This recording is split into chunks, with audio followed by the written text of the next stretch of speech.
Tout ce qu'il faut savoir de l'actualité économique en 120 secondes montre en main.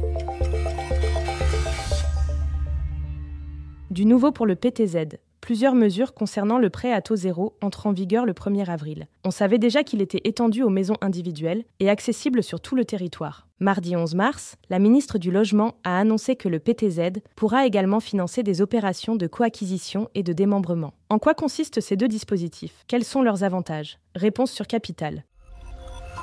Comment financer les dépenses militaires ? L'État étudie plusieurs pistes pour réorienter l'épargne des Français vers la défense, comme la création d'un nouveau livret d'épargne réglementé, dédié au financement de l'industrie militaire française. Autre possibilité, le lancement d'un grand emprunt national. Mais l'idée qui fait son chemin est d'inciter les titulaires d'une assurance-vie, d'un plan d'épargne salariale ou d'un plan épargne retraite à investir dans les entreprises du secteur de la défense.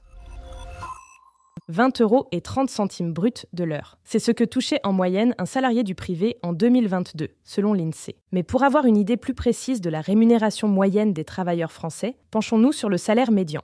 Et selon les calculs de l'INSEE, un salarié sur deux perçoit un salaire horaire brut d'au mieux 16 € et 40 centimes, soit un peu moins de 2 500 € bruts par mois, un montant à comparer avec celui du SMIC, à 10 € et 80 centimes en 2022. Une concurrente pour l'ami de Citroën. Ce mercredi, Toyota a présenté un nouveau concept car destiné à l'Europe, le FTME.